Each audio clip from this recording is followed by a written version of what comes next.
Step away from the vehicle. Right now, or I will drag you away. The voice came through the loudspeaker mounted on the side of the cruiser. Flat, practiced, the kind of voice that had never once been questioned in this county, and knew it. Tamara Delois Wynn did not step away from the vehicle. She kept her hand on the fuel nozzle.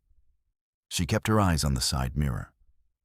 And in the mirror, she watched Sheriff Cord Beaumont climb down from his cruiser with the slow, deliberate weight of a man who had made this exact walk before. Many times. Many women. Many mirrors. He had chosen the wrong woman this time. He just didn't know it yet. If you've ever watched a bully pick a fight with the one person in the room who could end his entire career, keep watching, because that's exactly what happens next. And the afternoon heat at Taggart Fuel and Mart sat on the skin like a wet compress. Highway 41 outside Delwood, Georgia ran straight and flat in both directions. No shade, no cover. Just the shimmer of asphalt baking under a November sun that hadn't gotten the message that summer was supposed to be over. Tamara had pulled off the interstate at 12 minutes past 3.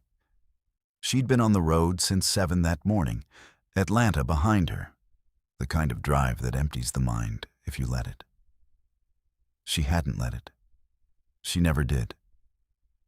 Before she opened the door of the black Ford Explorer, she did what she always did. She opened the small notebook on the center console. Spiral-bound, black cover. The kind sold 3 for $1 at any drugstore. And she wrote, Taggart Fuel and Mart, Highway 41, Delwood, Caldwell County, Georgia. 3:12 p.m. Odometer, 47,204. She capped the pen. She got out. The gas station was the kind of place that had probably looked tired in 1987 and had simply continued in that direction.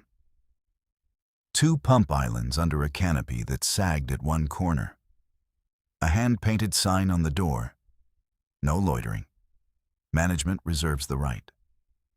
The cameras, one facing the road, one facing the register, were newer than everything else on the property. Recently installed. Someone had spent money on those specifically. Tamara noticed. She always noticed. She slid her card, selected regular, and lifted the nozzle.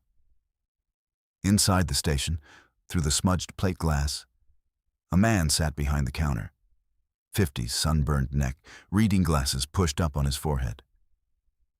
He wasn't reading anything. He was watching her. She'd been watching him watch her since she pulled in. His name was on the sign above the door.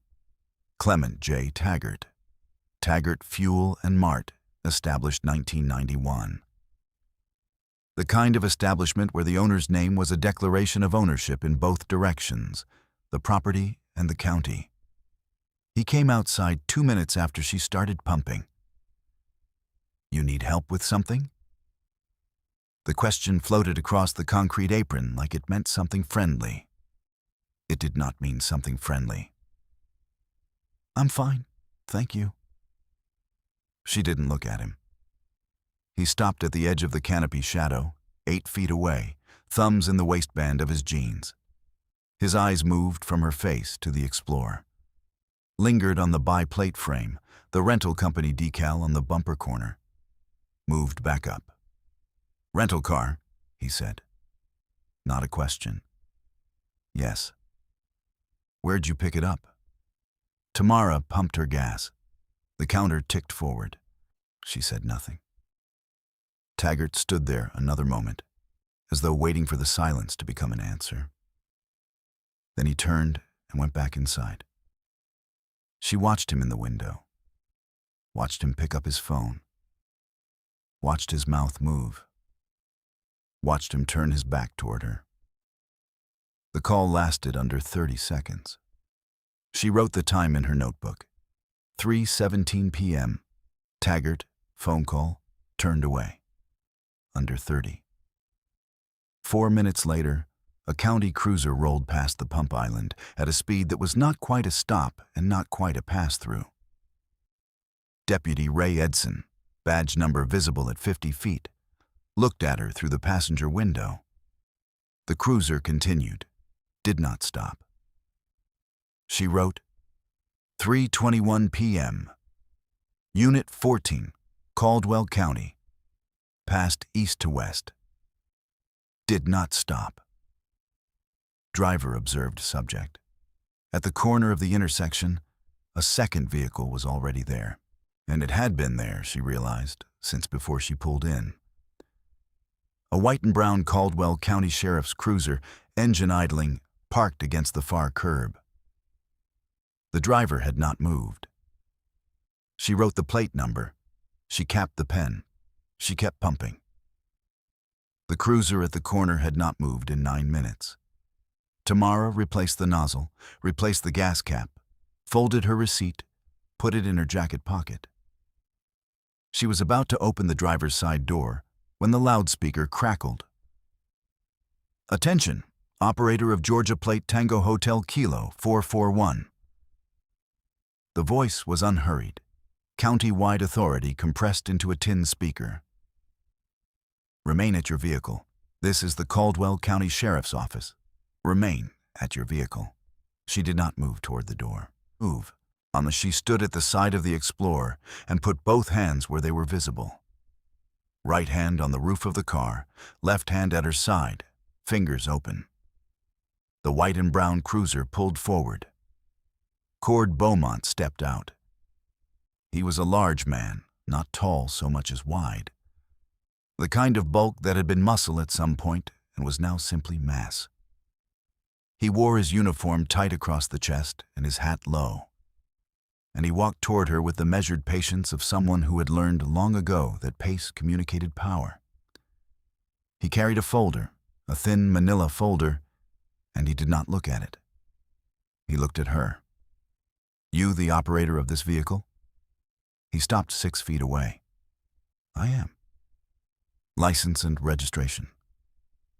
I'll need to know the basis for the stop first, Sheriff. Her voice was even, not hostile, not deferential. Even, in the way a floor is even, deliberately, structurally level. Something moved across Beaumont's face. Not surprise, exactly. More like recalibration. I'm asking the questions here. You are, and I'm asking a procedural question. She let one beat of silence fall. I'd like to understand the procedure here, Sheriff. He stared at her. This vehicle was reported to this office as possibly missing. Georgia Crime Information Center. I have a duty to verify. Who reported it? He opened the folder and read from a printout. Georgia Plate Tango Hotel Kilo 441. Vehicle status. Flagged for inquiry as of 0900 this morning. Flagged as missing? Or flagged for inquiry? The distinction was not something he had expected her to make. The folder lowered 1 inch. Flagged for inquiry. I have the rental agreement in the vehicle. Enterprise, Atlanta. Contract number EA-2024-887341. Would that resolve the inquiry? I'll determine what resolves the inquiry. He closed the folder. License. She reached into her jacket. Slowly, clearly telegraphed, hands visible the entire time, and produced her driver's license. She held it out. He took it without looking at it. Stay here. He turned back toward his cruiser. She reached into the car, door still open, and took the rental agreement from the console, folded it once, held it. Beaumont was at his cruiser for 4 minutes. She could see the glow of his dash-mounted computer screen through the windshield. She watched the screen. He typed. He read. He typed again. He picked up the radio handset and spoke into it. A pause. A response she couldn't hear. And he set the handset down. He came back. Dispatch ran the plate. No active flag. He said it the way people say things they don't want to be true. But I'm receiving information that this vehicle may have been taken from the rental lot under irregular circumstances. From whom? That's an active inquiry. The rental agreement is dated this morning. She held it out. Enterprise, Atlanta, 6 a.m. Pickup location is on the contract. He did not take the agreement. I'll need to verify that independently.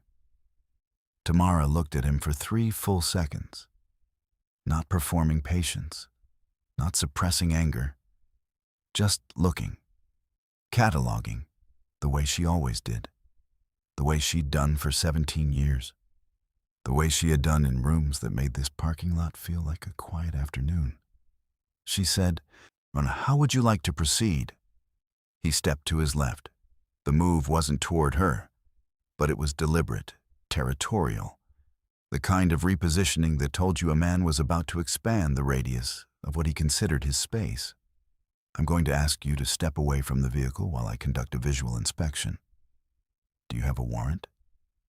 "I don't need one for a visual inspection of the exterior." "The exterior, not the interior." He stopped. The word interior had landed somewhere specific. "Do you have something in the interior you're concerned about?" "I have personal property in the interior. I'm clarifying the scope." "Step away from the vehicle, ma'am." She stepped back 2 paces. Her hands remained visible. Clem Taggart had materialized at the edge of the canopy. She registered him in her peripheral vision without turning her head. He stood there with his arms crossed, not hostile, just present, a witness who had already chosen a side. Deputy Edson's cruiser appeared from the south, parking on the far side of the pump island. Edson stepped out and came to stand behind and to the right of Beaumont, a position that was calculated to put her between the two of them, 3-to-1. She noted the geometry. Beaumont walked the perimeter of the Explorer. He looked at the plates front and back. He looked at the windows. He came back around the driver's side and stopped in front of her. "I'm going to need you to sign a voluntary statement confirming your cooperation with this inquiry." He nodded to Edson. Edson produced a single printed form from the inside of his jacket and placed it on the hood of the car.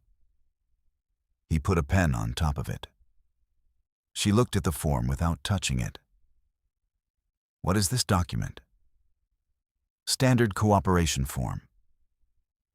Edson's voice was younger than his posture. Mid-20s, practiced at sounding board. "Just confirms you're cooperating voluntarily." She leaned forward slightly and read the form.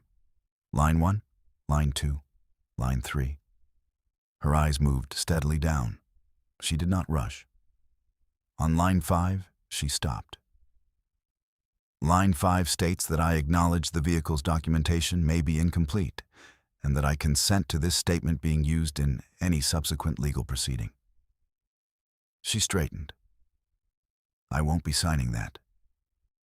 It's a voluntary form." "Then I voluntarily decline." Edson glanced at Beaumont, and something passed between them. Not words. Beaumont nodded, a single, almost imperceptible drop of the chin. Edson picked up the form and put it back inside his jacket. Then he produced a small notebook of his own and began writing. She watched the angle of his pen. She had already memorized what she saw. "Ma'am." Beaumont's voice changed register. Lower, slower, the register he used when he'd finished asking and started telling. "I'm going to ask you one more time to produce the rental documentation and confirm your right to operate this vehicle. If you can't do that to my satisfaction, I have the authority to detain this vehicle and conduct a more thorough investigation." "I offered you the rental documentation 15 minutes ago." She held up the enterprise agreement, still folded in her hand, yet you declined to take it. Beaumont looked at the paper. He looked at her. Something in his face went the color of new brick, not fury exactly, but the cousin of it, the kind that comes when someone has maneuvered you without raising their voice. He took the agreement. He read it. He handed it to Edson. Edson read it. He folded it. He put it in his shirt pocket. She watched the pocket. That agreement will need to be held as part of the inquiry documentation, Edson said. That's my document. It'll be returned. I'd like a receipt for it. Edson blinked.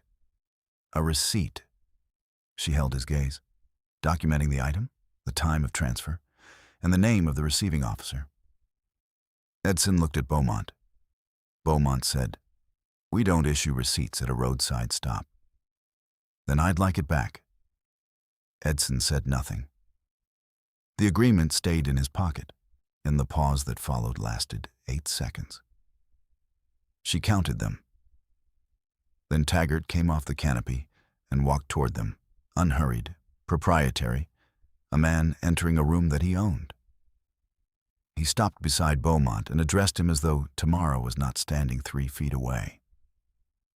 "Cord, I'm telling you, something's not right here. This car pulled in, no signal, came off the interstate wrong. I've been running this station 23 years. I know what a regular customer looks like." Beaumont said, without inflection, "You're saying she didn't signal?" "Coming off the interstate. She was on private property before she came off the road. I witnessed nothing irregular." Tamara looked at the B-State pump island. She looked at the sign mounted on the concrete pillar. White background, red lettering, weathered at the edges, but legible. She walked the 4 steps to the pillar. She read the sign aloud. "Removal of persons from these premises requires prior notification and refusal to vacate, pursuant to OCGA, Section 16-7-21. She turned back. 3 men watching her. "You haven't asked me to leave," she said to Taggart. "And you haven't waited for me to refuse. Both steps are required by the statute you posted on your own sign." Taggart stared at her. He looked at the sign. He looked at Beaumont. He looked back at the sign. He unfolded the paper in his hand, wrinkled, handwritten, something he'd apparently carried out here for authority, and looked at it. Then he folded it again. He said nothing. Beaumont stepped forward. "Ma'am, I'm placing you under investigative detention while I—" "Under what authority, specifically?" "OCGA, Section 16-8-7, the theft by receiving. You're in possession of a vehicle that was flagged." The dispatch flag was cleared. Her voice was the same register it had been the entire time. "Your own dispatch ran the plate and returned no hold and no flag. That response came through at approximately 3:15. You received it on your in-car terminal. That would be in your dispatch log."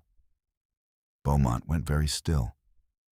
"I'd like to know," she said, "what information you received between your dispatch response, which said no hold, no flag, and your decision to invoke Section 16-8-7.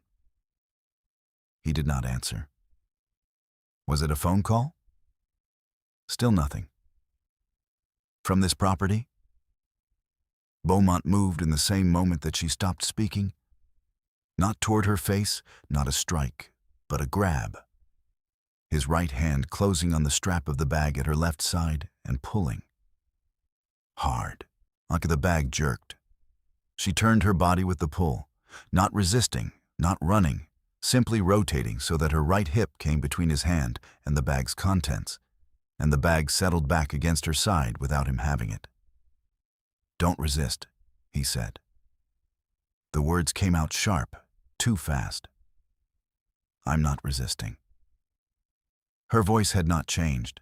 She was looking at the camera on the pump island pillar, the one that faced outward, the one that had been recording since she pulled in. "I'm standing still. My feet have not moved. Edson stepped around from behind and came in fast from her left, his forearm catching her shoulder from the side, with enough force to rock her sideways. Her knee hit the running board of the Explorer. She did not fall. She put her hand on the side of the car and steadied herself, turned back to face them.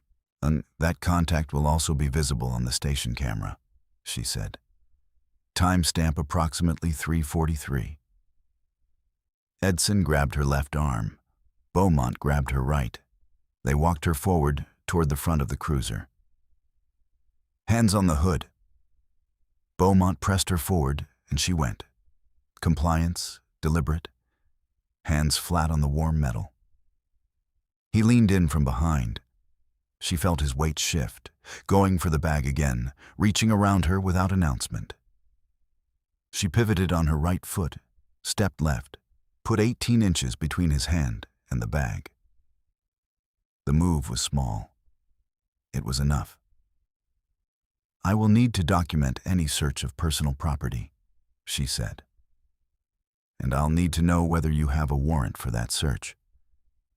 Beaumont's hand closed on her shoulder from behind.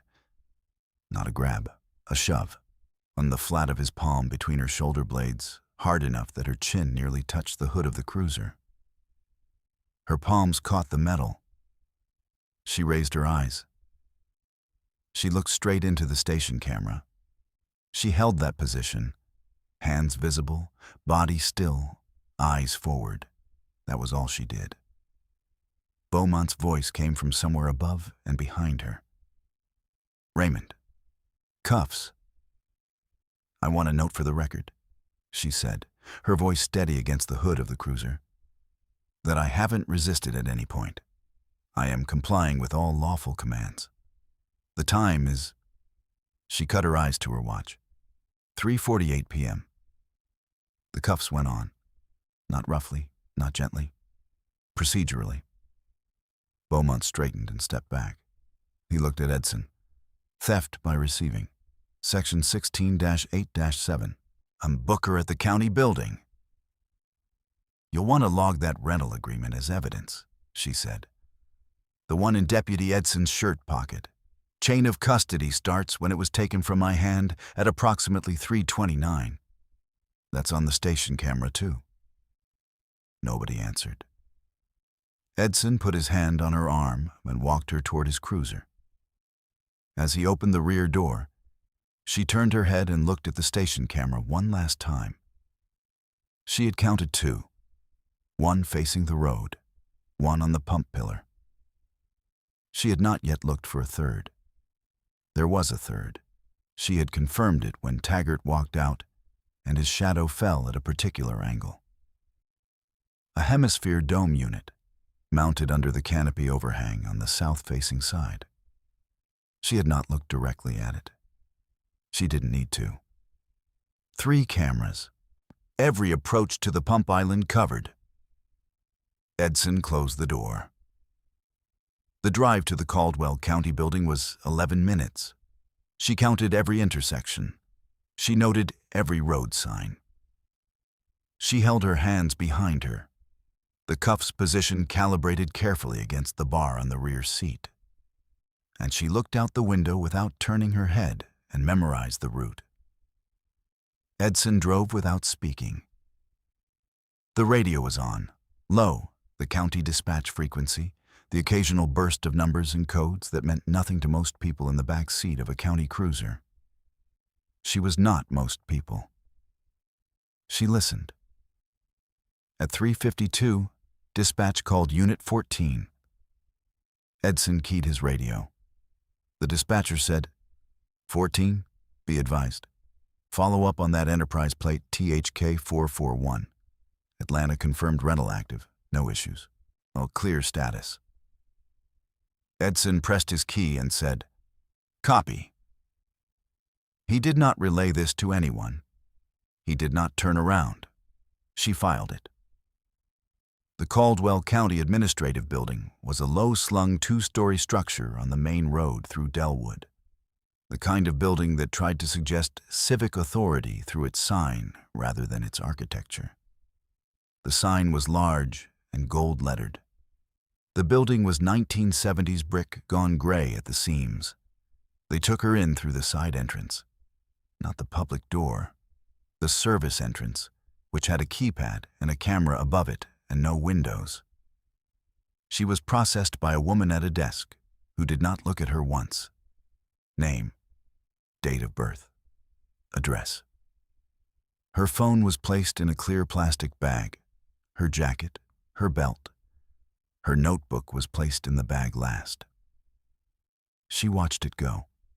The officer at the desk labeled the bag with a marker and set it on a shelf. She was taken to a holding room, not a cell, a room with a table and 2 chairs and a window that faced a parking lot. The door had a lock, but no bars. They had not charged her yet. Charging required paperwork. Paperwork took time. Time was Beaumont's buffer. She sat in the chair facing the door. She did not pace. She did not speak to the empty room. She sat with her hands folded on the table, and she reconstructed, from memory, every piece of paper she had seen. The rental agreement, contract number EA-2024-887341. Pickup. Enterprise Rent-A-Car. Hartsfield-Jackson Airport location. 6 a.m., November 6th. Return date, November 8th. Vehicle, 2024 Ford Explorer. Black, plate THK441. Driver, Tamara D. Wynn. The voluntary cooperation form, line 5. She could recite it word by word. Edson's notebook. She had read the angle of the pen. He was writing a version of events in which the timeline began with her refusal to cooperate rather than with Beaumont's departure from his cruiser. Beaumont's dispatch log. No hold, no flag. Plate clear. Received at approximately 3:15. Beaumont arrived on scene at 3:22. 7 minutes between a clean dispatch response and his decision to approach her. Something had filled those 7 minutes. A phone call. She knew what phone the call had come from. She knew the timestamp on the station camera would show Taggart walking back inside at 3:17. She knew what a 30-second call could arrange. She had recorded 30-second calls before, from offices much quieter than a rural gas station, and that had collapsed careers held together for a decade. She sat with her hands folded, and she waited. Outside the holding room, the shift changed at 5 p.m. She heard the voices in the hallway change, new ones, unfamiliar, the particular register of people arriving versus people leaving. Footsteps. A door. The distant sound of a phone ringing twice and stopping. At 5:40, the door to her room opened. A young deputy, training patch still on the left shoulder, not yet replaced by his permanent unit designation, came in with a paper cup of water. He set it on the table without meeting her eyes. He was starting to turn back toward the door when he stopped. He turned around. "Ms. Wynn." His voice was pitched low, not a whisper, but a voice that was not intended to carry past the door. "Your attorney called the desk. He's on his way." "Not ma'am, not miss. Not the subject or she or the quiet nothing of pretending she was furniture. Ms. Wynn." She looked at him for a moment. He was young, 22, maybe 23.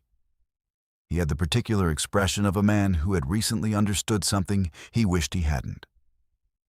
"Thank you," she said. He left. The lock engaged.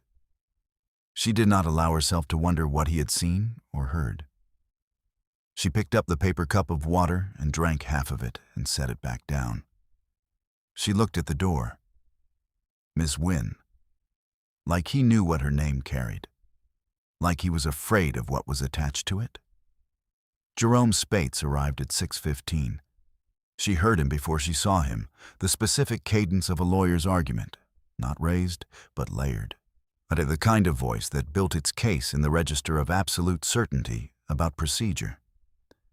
He was talking to someone at the desk. She couldn't hear the words. She heard the effect of the words. 2 beats of silence, a drawer opening, a different door. When the holding room door opened, Spates stepped in. 60, silver at the temples, the kind of compact stillness that came from spending 3 decades in rooms where stillness was power. He was carrying a case that was thicker than she expected. He set the case on the table. He looked at her. He looked at the table, empty, no notebook, no phone, no paper. "They took your notebook," he said. "It was in my personal property bag. I'll have it back within the hour." He sat down across from her. "Are you injured?" "No." "Edson's forearm contact. Your knee hit the running board." She looked at him. "How do you know that?" "Because I know Edson." He opened the case. "Tell me what you have." She told him, all of it, in sequence, without pause, the time she pulled in, the notebook entries, Taggart's 30-second call, the camera positions, the dispatch response at 3:15, Edson's pocket, the voluntary form, the timestamp on the cuffs, the dispatch call at 3:52. She recited it the way she recited everything, in order, without editorial, with every detail that bore weight and none that didn't.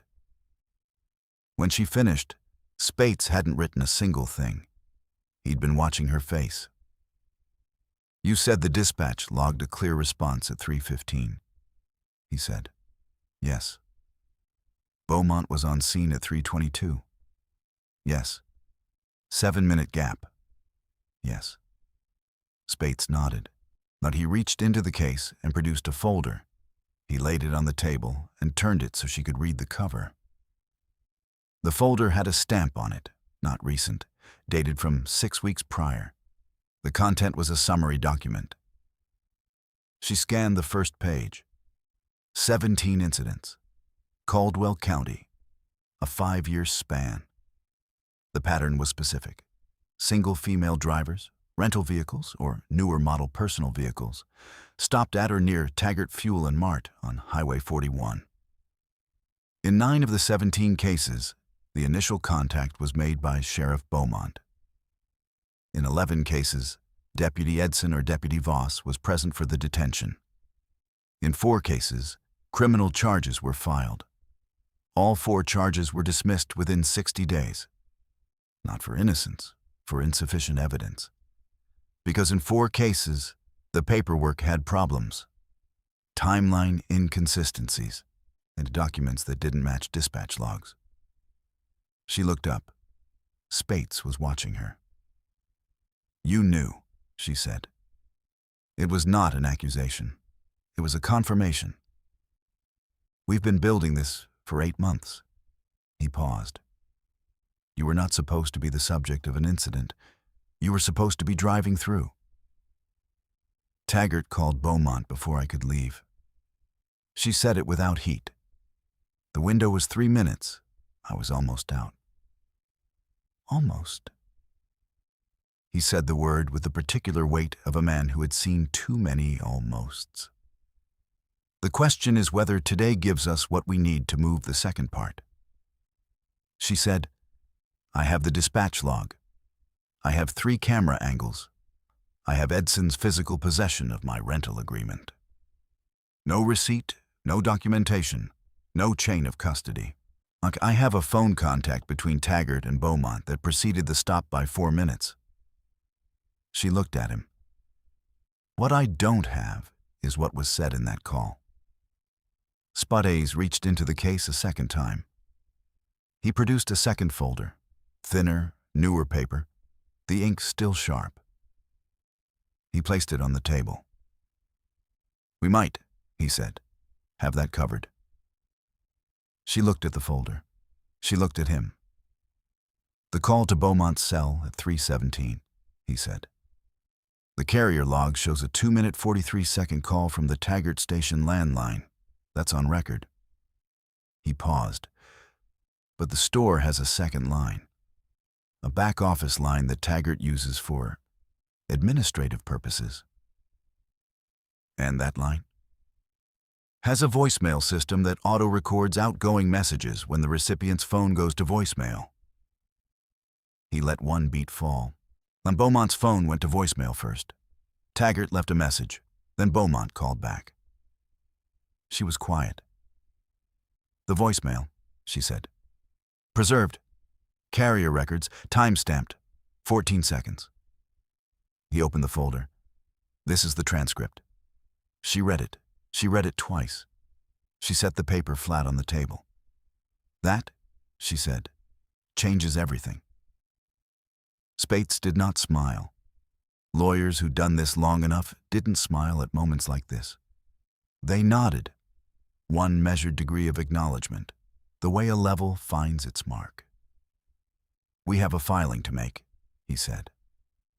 She spent the night in a county facility that was technically a waiting room and technically not a cell, because they had not completed the charging paperwork.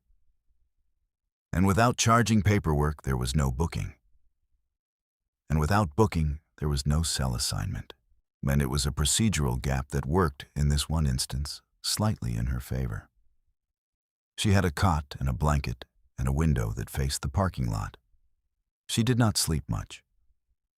At 7 the next morning, a different officer, not Edson, not anyone from the prior shift, came in with a form and told her she was being released pending investigation.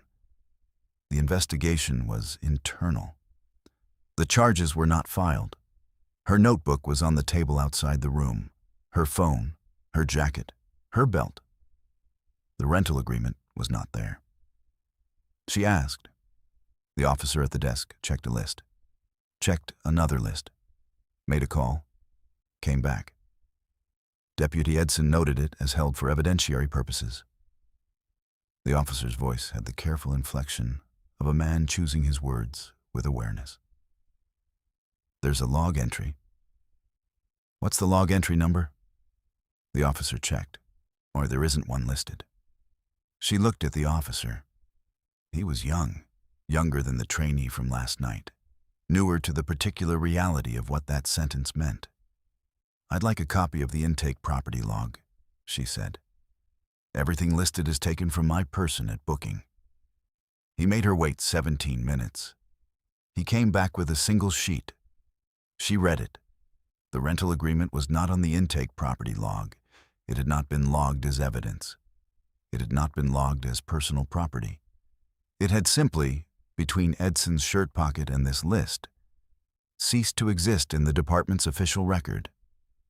She folded the intake property sheet twice and put it in her jacket pocket. She picked up her notebook. She walked out. Outside, the morning was still and gray, the first genuinely cool morning she'd felt since summer. Her car was in the facility lot. Returned, apparently, at some point after the plate came back clean a second time, which a duty sergeant had apparently insisted upon sometime around midnight, with enough persistence that someone had driven it over from the gas station. She sat in the driver's seat. She did not start the engine immediately.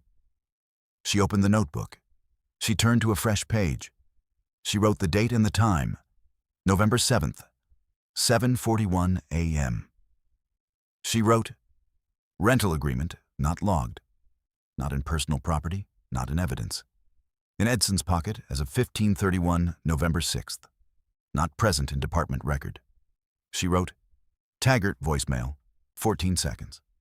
Transcript confirmed by Spates." She wrote, "3 cameras. Station footage, not yet requested by department." She wrote one more line, just one. "They don't know what I have." She capped the pen. She started the engine. She put the Explorer in drive and pulled out of the Caldwell County Administrative Building parking lot and turned south on Highway 41 toward the gas station. She did not stop when she passed it. She drove past at the speed limit, hands at 10 and 2, and she looked at the pump island from the road. She looked at the camera on the pillar, the one facing outward. The one with the clear angle on the approaching lane, the one that had been recording since before she pulled in. She looked at it, drove past. She picked up her phone and dialed. It rang twice. "It's done," she said, when Spates picked up. "File the complaint, IA, Caldwell County Sheriff's Office, formal, today." A pause. Then, "The second part?" "Still running." She kept her eyes on the road ahead. "But today gave us enough for the first part. File it." "Understood." Another pause. "Tamara?" "Yes." The voicemail. His voice was careful. "Beaumont doesn't know Taggart left one. Taggart doesn't know we have the carrier record. When we use it, they'll coordinate their story before they know what we've got." She had already worked through this. That's why we don't show it at the complaint stage. We show it at the hearing. Silence. "How long have you been doing this?" Spates asked. She looked at the flat Georgia road running straight ahead of her. 2 lanes, no shoulder, the same road that ran through every county like this one, all the way back to Atlanta and beyond. "Long enough," she said, "to know how to wait." She ended the call. The highway stretched out ahead of her, long, straight, and, for the moment, empty. But somewhere behind her, and in a county building with gold-lettered signs and gray-seamed brick, a duty sergeant was writing a shift report. And in that report, there would be a name. And attached to that name, there would be a complaint number. And attached to that complaint number, filed within the hour through Jerome Spates, with the Internal Affairs Division of the Caldwell County Sheriff's Office. There would be a list of items. A dispatch log showing a clear plate response at 3:15. A carrier record of a 14-second voicemail from Clement J. Taggart to Cord Beaumont's personal cell. Bodycam Unit BW. Flex 3, Badge 1147, Deputy Raymond Edson, time-stamped, chain of custody, authenticated, showing a rental agreement going into a shirt pocket, never coming out. 3 camera angles from Taggart Fuel and Mart, and an intake property log with a conspicuous absence. And 1 line, written in a spiral notebook, 3 for $1 at any drugstore, unremarkable, forgettable, the kind of thing a man like Cord Beaumont would never think to take seriously. 3:21 p.m. Unit 14, Caldwell County, passed east to west. Did not stop. Driver observed a subject. 1 line, written before anything went wrong, written before anything had even started. Because Tamara Delois Wynn had learned, in rooms and corridors and county buildings that Cord Beaumont had never set foot in, that the only way to document what happened was to start before it happened. And she had started writing the moment she pulled in. The official internal affairs complaint, IA-2024-0312, was received at the Caldwell County Sheriff's Office at 11:47 a.m. on November 7th. And Beaumont's attorney called Spot Ace at 12:19. The union rep for Deputy Edson called at 12:41. Taggart didn't call anyone. He didn't have to. Someone called him. The call lasted 2 minutes and 6 seconds from a number registered to Councilman Marcus Ola's office. That call would appear in a phone log 6 weeks later. The subject line of the email Ola sent afterward, addressed to a recipient whose name was blacked out in the FOIA response, read, "Re. The situation at Taggart's." The body of the email had 4 lines redacted. The 5th line, the only one visible, read, "Make sure Ray files before end of shift." Edson filed his incident report at 5:47 p.m., 23 minutes before his shift ended. If this story made you feel something, you know what to do. Stay with it. The second half is where it lands. 6 weeks passed the way weeks pass in small counties. Slowly at the surface, with considerable movement underneath. Tamara had driven back to Atlanta the morning of November 7th. She had returned the Explorer to the Enterprise lot at Hartsfield-Jackson, noted the odometer in her notebook, signed the return paperwork, and taken a cab to a parking garage on Peachtree Center Avenue, where her own vehicle had been waiting since before dawn on November 6th. She had not told anyone at the garage where she was going. She had not told anyone at the office either, not in those terms. What the office knew was contained in a single memorandum, classified, dated October 1st, 7 weeks before she pulled off Interstate 75 at the Delwood exit, an authorization to conduct a preliminary field assessment of reported civil rights pattern violations in Caldwell County, Georgia, under 18 U.S.C. Section 242 and in coordination with the Civil Rights Division of the Department of Justice. The memo did not say she would stop at Taggart Fuel and Mart. It did not need to. The only gas station between the interstate and the county seat of Delwood was Taggart Fuel and Mart. It had been that way for 11 years, since the BP on the north end of town burned down and was never rebuilt, a fact that Clement J. Taggart had apparently taken some interest in at the time. She knew this because the preliminary file was thorough. 8 months of work, not hers alone, but assembled by a team that included a data analyst in Atlanta, an investigator in Macon, and a retired civil rights attorney in Savannah who had been watching Caldwell County since 2019 for reasons of his own. 17 incidents, 17 people, stopped or detained or searched or charged near Taggart Fuel and Mart in a 5-year window. The demographics of those 17 people were not random. The involvement of Cord Beaumont was not occasional. It was structural. What the file had lacked until November 6th was a witness who had been inside the incident. Someone who had felt the weight of Beaumont's hand on their shoulder and the particular wrongness of watching their own document disappear into someone's shirt pocket, and who had simultaneously been writing down every second of it. Now the file had that. The IA complaint, number 0312, they filed November 7th, was assigned to Captain Denise Okafor of the Caldwell County Sheriff's Office Internal Affairs Division. Okafor had been in the role for 4 years, transferred from DeKalb County after a restructuring that was officially called a reorganization and unofficially called the result of one too many use-of-force settlements. She was thorough, careful, and deeply aware of the political architecture of a rural county where the sheriff's office budget was approved annually by a council on which 2 of 5 members had known Cord Beaumont since high school. She called Spates on November 9th. "I've received your complaint," she said. "I want you to know it's being treated as a formal matter. We're opening an investigative file." "I appreciate that," Spates said. "Uncle will cooperate fully. I'll need access to your client. You'll have it, on the record, with counsel present." A pause. "Of course." Another pause. "Mr. Spates, the complaint references body cam footage from Deputy Edson's unit." "It does. I'm pulling that footage today. You'll want the download timestamp and the chain of custody documentation from your IT specialist." Spates was making notes. COC number 2024-1147-A. Authenticated by Darren Ogle, your department's IT specialist. Downloaded November 6th at 1830.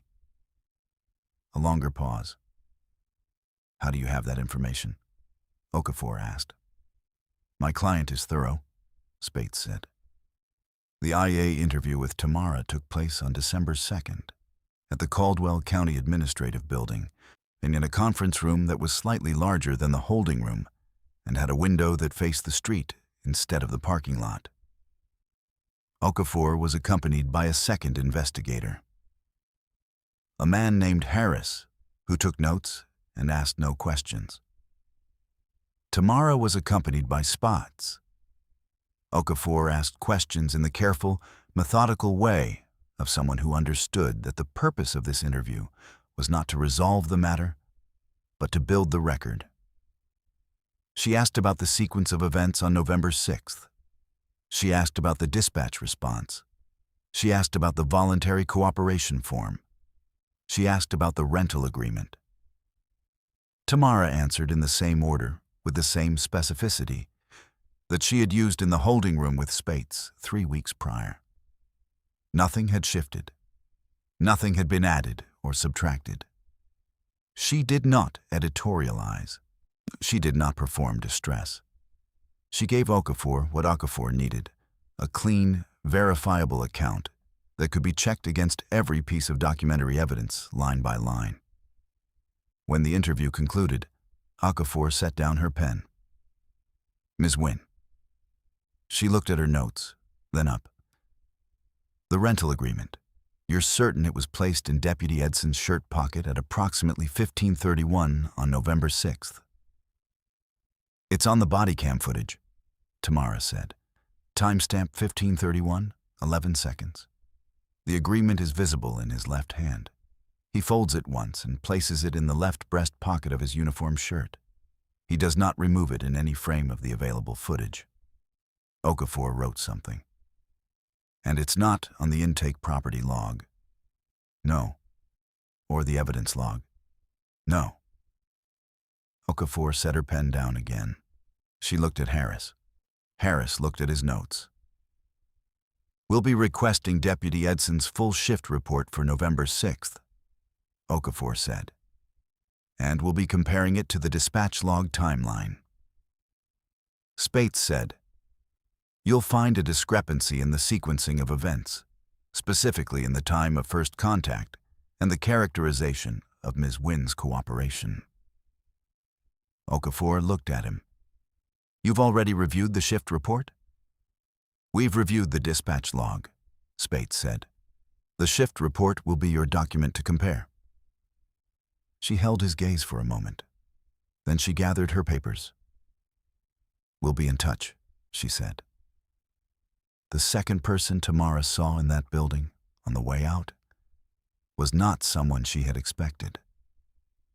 Deputy Charlene Voss was in the hallway, not waiting, not positioned, just there, and walking in the opposite direction with a coffee cup and a lanyard, and the particular composure of someone who had decided how this corridor made her feel and had arranged her face accordingly. She saw Tamara. She saw Spates. Something moved behind her eyes. Not fear, calculation. She smiled. Ms. Wynn. The voice was warm, southern, practiced. I hope everything's getting sorted out all right. Tamara looked at her. I'm sure the investigation will be thorough. Oh, I'm sure. Voss's smile did not move. Cord just, you know how he gets with the vehicles. He's meticulous. Sometimes meticulous comes across a certain way. She tilted her head. No hard feelings, I hope. Tamara said nothing for 2 full seconds. Then, is that what happened? Meticulous? Voss's smile held. I wasn't there for most of it, so I couldn't say. You were there at 3:37, Tamara said. You approached me near the South Pump Island, you said, and I'm quoting from memory. Cord's just doing his job, hun. You cooperate a little, we're done here. That was at 3:37. She paused. You were there? Voss's coffee cup lowered 2 inches. I'll be available if the investigation needs a statement, Tamara said. She walked past her. Behind her, she heard nothing. No footsteps. Voss had stopped walking entirely. January was cold in Delwood. The gray that had settled over Caldwell County in December hadn't lifted. The investigation, officially, was open. Beaumont was on administrative leave, with pay, pending the IA findings. Effective December 19th, there was a development that had been announced in a 2-paragraph statement from the county manager's office that used the phrase precautionary measure twice and the word misconduct 0 times. Edson was on administrative leave without pay, effective December 20th. His union had filed a grievance within 48 hours. Councilman Marcus Ola had not commented publicly. His office had issued a statement saying he had full confidence in the county's investigative process. He had not returned 3 calls from a reporter at the Macon Telegraph who was working on a story about Caldwell County's civil rights complaint rate over the past 5 years. That reporter's name was Della Purvis. She had been working the story since October, independently, without knowing about Tamara, without knowing about the federal file. She had arrived at Caldwell County through a different door, a public records request she'd filed in August after a source in the state AG's office mentioned, offhandedly, that Caldwell County had an unusual ratio of dismissals on vehicle-related theft charges.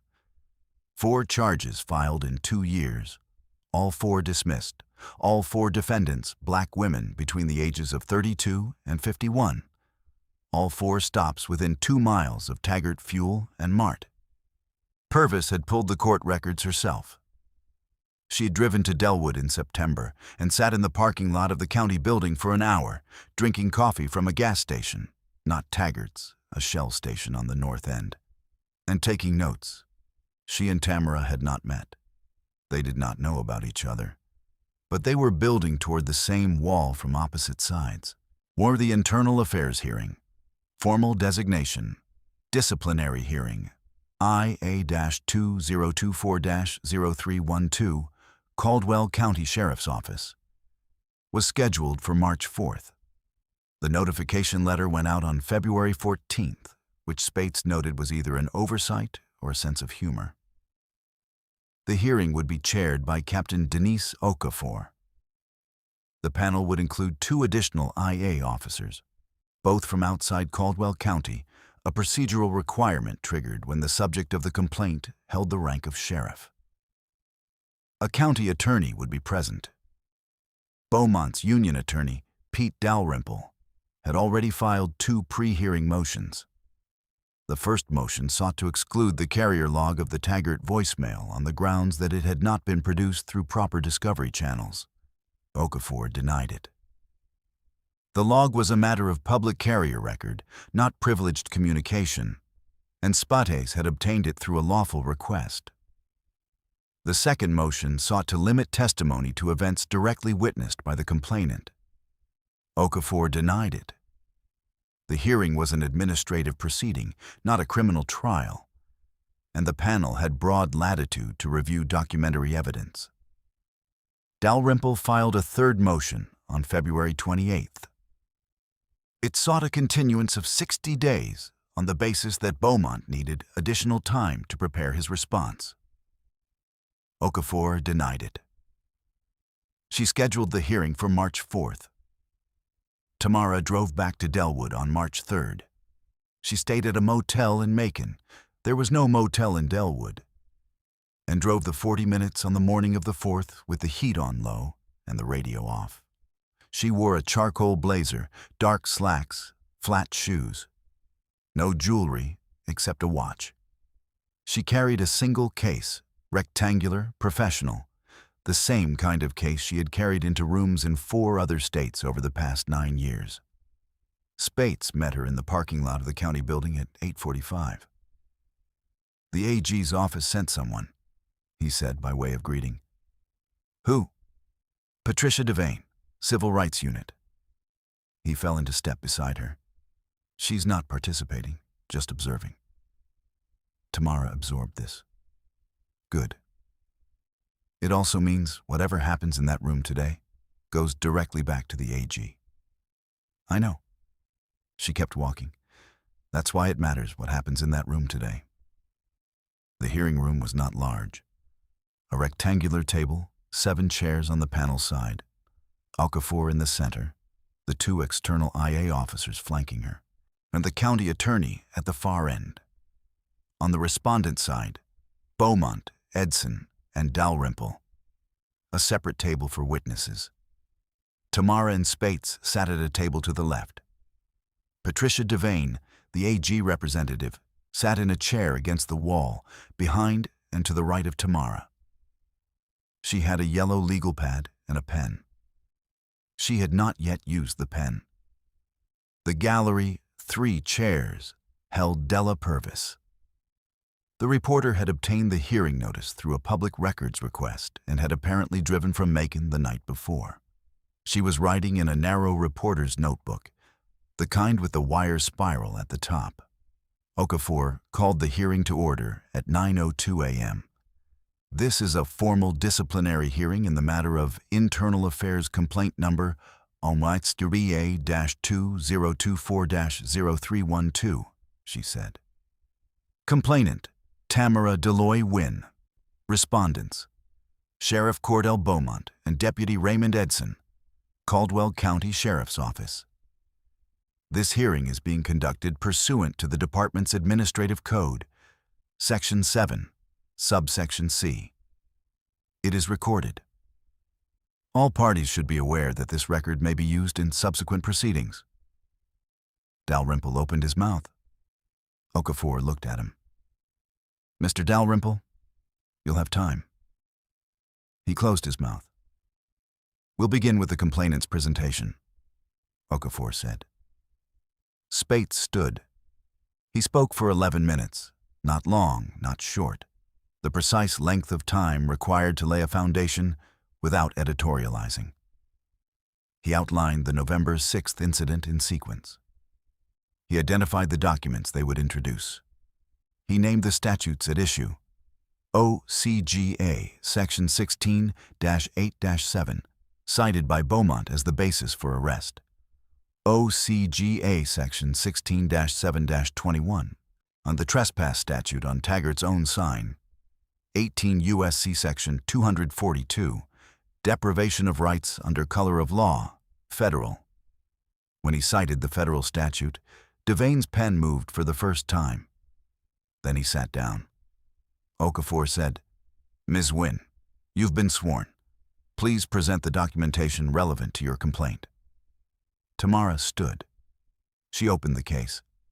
She removed a set of documents, each in a labeled sleeve, each with a chain of custody notation on the cover page, and set them on the table in front of her. She began. Enterprise Rent-A-Car, contract number EA-2024-887341. Pickup, Hartsfield-Jackson Airport, Atlanta, Georgia, 6 a.m., November 6th. Return date, November 8th. Vehicle, 2024 Ford Explorer, plate THK441. Driver, Tamara D. Wynn. She set the document down. This agreement was in my possession at 3:29 p.m. on November 6th at Taggart Fuel and Mart, Highway 41, Delwood. I produced it voluntarily in response to Sheriff Beaumont's request for documentation. Deputy Edson took possession of it at 3:31. He did not provide a receipt. He did not log it as personal property. He did not log it as evidence. The agreement does not appear on the intake property log from my processing at this facility on November 6th. She set the intake property log on the table. Her copy, the one she had obtained before leaving the building on the morning of November 7th.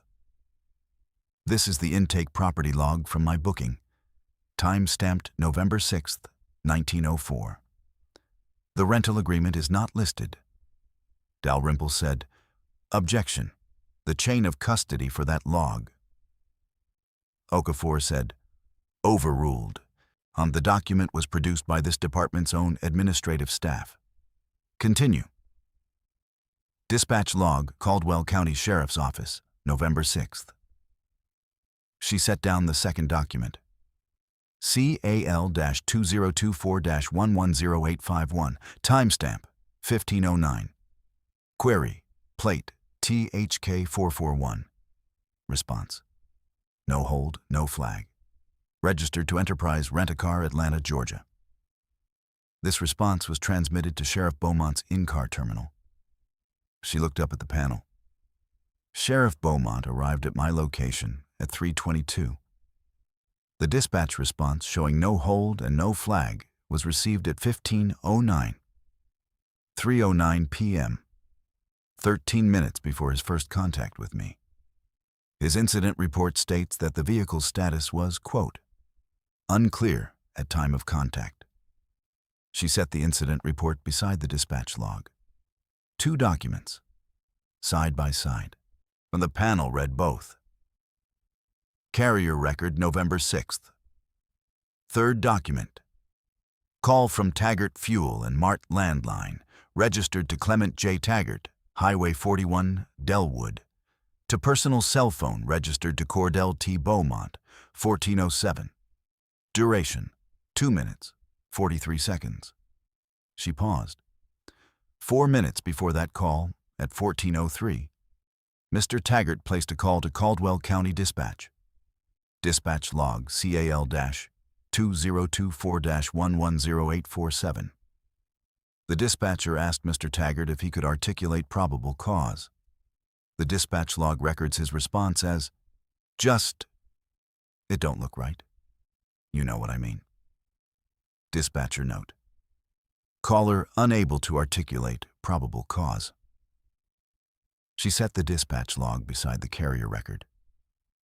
Beaumont arrived on scene at 3:22, 42 minutes after the personal call. The stop was not initiated through dispatch. Dalrymple said, "Objection.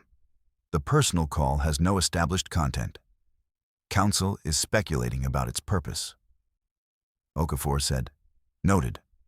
Panel will weigh the circumstantial nature of the carrier record. Objection overruled. Continue." Body cam footage. Deputy Raymond Edson. 4th document package. Unit BW Flex 3, badge number 1147. Downloaded from department server November 6th at 18:30 by IT specialist Darren Ogle. Chain of custody number COC-2024-1147-A. Authenticated by Ogle's digital signature in the department's evidence.com system. She set the authentication document down. At timestamp 15:31, 11 seconds. The rental agreement, contract EA-2024-887341, is visible in Deputy Edson's left hand. He folds it once and places it in the left breast pocket of his uniform shirt. In no subsequent frame of the available footage does the agreement exit that pocket or enter a department evidence bag or property log. She placed the screenshot, printed, labeled, time-stamped, on the table. The room was quiet. Beaumont was looking at the table in front of him. His hands were flat on the surface. His attorney was writing something on a legal pad. Edson was looking at the wall to his left, the specific direction of a man who had decided that a fixed point on the wall required his attention. She reached for the 5th document. This was the one she had held back. The one Spates had found. None of the one that had sat in its folder for 6 weeks, while 2 union attorneys filed motions, and a county manager wrote statements, and a councilman stopped returning phone calls. 14 seconds. Carrier voicemail record, November 6th. She set the document down with the same steady movement she had used for every other document. No performance, no pause for effect, just placement. At 14:03, Mr. Taggart called Sheriff Beaumont's personal cell. Beaumont's phone went to voicemail. Mr. Taggart left a message. The message was 14 seconds in duration and was preserved in the carrier system as an undeleted voicemail on Sheriff Beaumont's account, subsequently obtained through a lawful carrier records request. The transcript reads as follows. She picked up the document and read it aloud. Cord, it's Clem. Got a situation over here. Black woman, nice SUV, rental plates. Been here about 5 minutes. Don't look like she's from around here. Come take a look before she gets back on the road. Don't send nobody else. She set the paper down. She looked at Okafor. Don't send nobody else, she repeated without inflection. Beaumont was not dispatched. He was personally requested by Mr. Taggart 4 minutes before Taggart's call to dispatch, in a message that described the only articulable characteristic of the situation as a black woman in an unfamiliar vehicle. She paused one beat. That message is what filled the 42-minute gap between dispatch clearing my plate and Beaumont arriving on scene. The room did not move. Devaine's pen had been moving steadily for the past 4 minutes. Okafor looked at the transcript. She looked at the carrier record authentication. She looked at the chain of custody. "Mr. Dalrymple," she said. Dalrymple had gone a particular color. "Objection. The authenticity of this transcript is established by the carrier record, the authentication chain, and the timestamp." Okafor's voice had not changed register. It remained the register of a woman working through a procedure. "The objection is overruled." She made a note. She looked at the 2 external IA officers. Both were writing. Tamara sat down. Dalrymple went for 20 minutes. He argued that the dispatch gap was procedurally unremarkable. Sheriffs routinely responded to informal reports from community members. He argued that Beaumont's description of the vehicle status as unclear was a reasonable characterization given active inquiry. And he argued that Edson's possession of the rental agreement was a documentation error, not deliberate concealment. He did not address the voicemail. He returned to his seat. Okafor said, "Mr. Dalrymple, the voicemail transcript." Dalrymple looked up. "Captain, you haven't addressed it." A pause. "The authenticity is in question." "I overruled that objection." Okafor's voice was patient in the way that patience becomes its own form of pressure. "Do you have a substantive response to the content?" Dalrymple looked at Beaumont. Beaumont was looking at the table. Sheriff Beaumont exercised his professional judgment in response to a community member's concern, Dalrymple said. The community member's concern was, by his own words in a recorded voicemail, that a black woman in a rental vehicle had been at his gas station for 5 minutes. Okafor said, "Is that the professional judgment you're describing?" Dalrymple said, "That's a characterization. It's a transcript." Beaumont spoke once during the hearing, unprompted during the recess. Tamara was in the hallway when he came out through a side door, not the main exit, the door to the stairwell. He had clearly expected the hallway to be empty. It was not. He stopped when he saw her, 6 feet between them, the same distance as the gas station. He was larger without the hat, shorter somehow, without the visual authority of the brim. He looked at her with the expression of a man who had, in the past 4 months, begun to understand the geometry of what was happening to him and had not yet found a way to make peace with it. "So I was doing my job," he said. "Not to start a conversation, to say it into existence, to have it witnessed." She looked at him.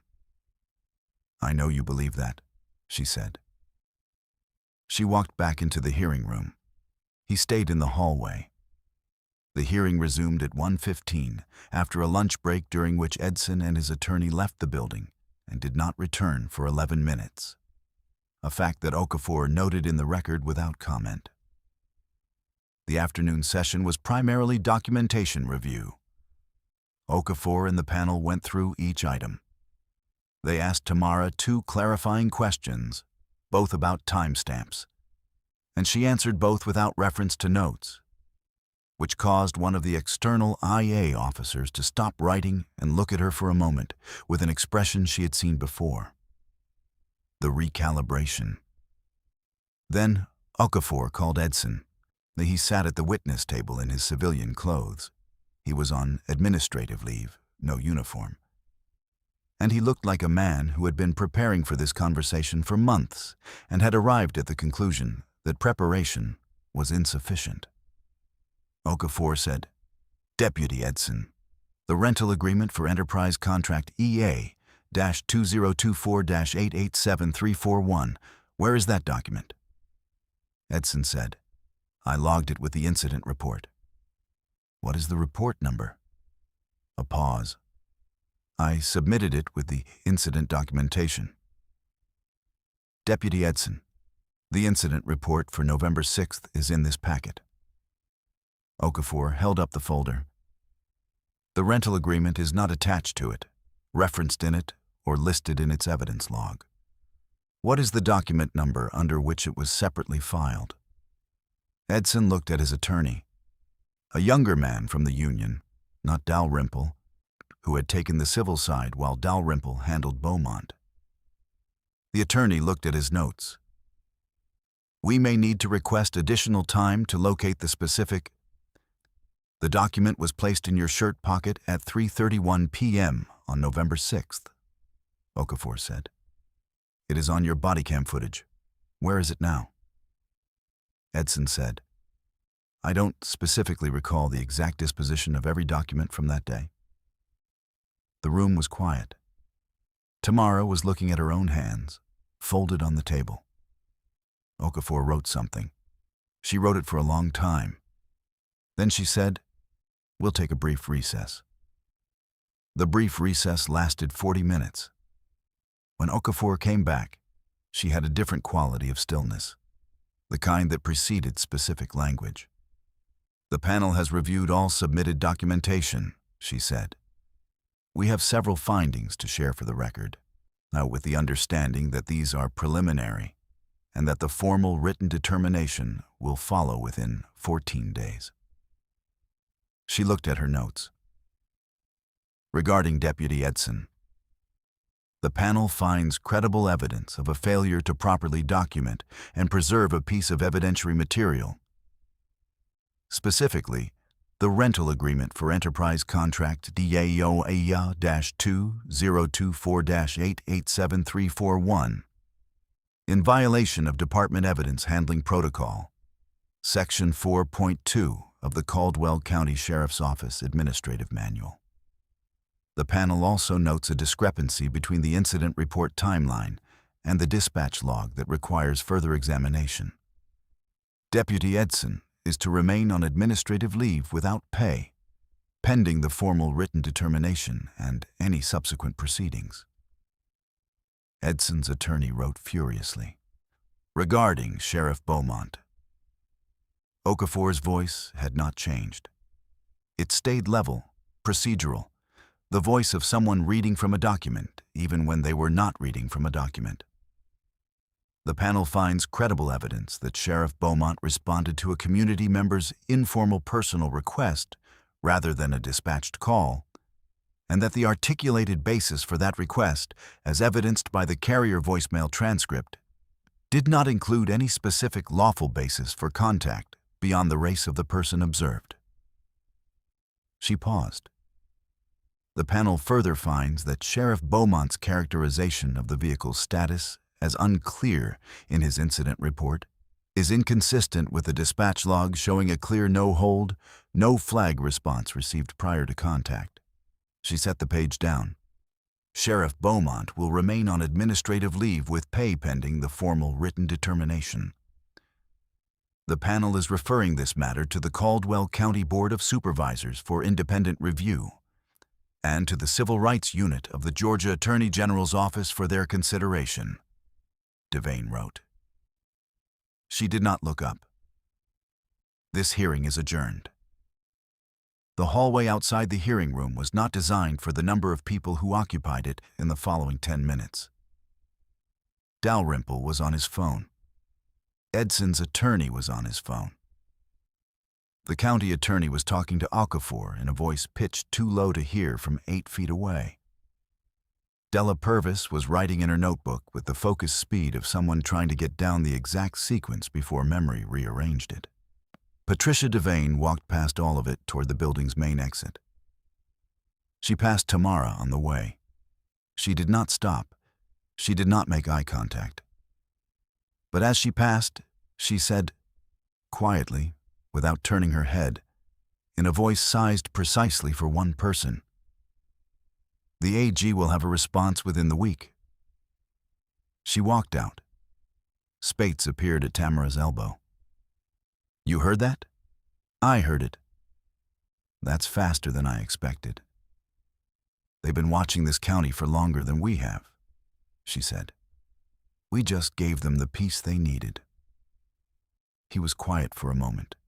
Around them, the hallway moved. Attorneys, officials, a county employee carrying a stack of folders who had to navigate around 3 separate phone calls. The voicemail, Spates said. Yes. 14 seconds. She looked at him. Or, it's always the small things.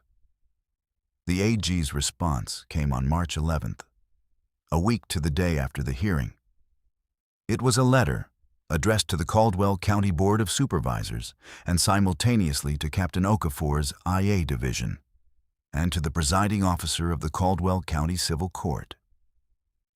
It was 4 paragraphs. The first paragraph identified the matter: the IA complaint, the hearing findings, the referral.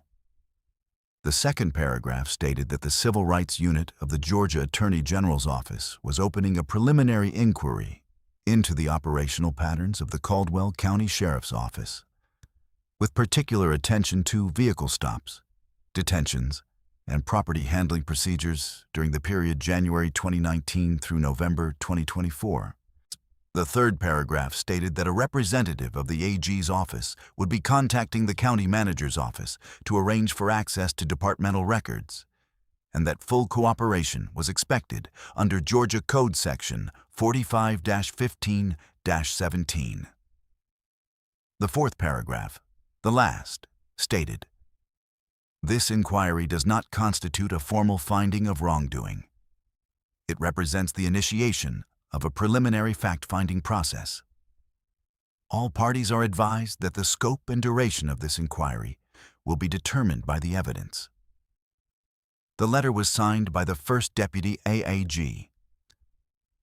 Patricia Devane's name was not on it. That was standard. What was not standard was the speed. A week from referral to formal inquiry opening was, in Spates's experience, approximately 8 weeks faster than normal. He mentioned this to Tamara. She said, "Oh, they had a file already." On Caldwell County? On the pattern. We gave them a documented incident with a witness. She was in her car, phone on speaker, driving north on 75. The file needed an event with complete documentation. Now it has one. Spates was quiet for a moment. "The second part," he said. "The broader investigation. Still running. That's not your case anymore. I know what it is," she said. "I know whose hands it's in." Outside the window, the Georgia landscape moved. Winter flat, bare-limbed, the particular grayness of early March in the south. She kept her hands at 10 and 2. "The voicemail," Spates said. "Beaumont doesn't know whether Taggart knows we have it." "Taggart knows," she said. "He's known since the hearing.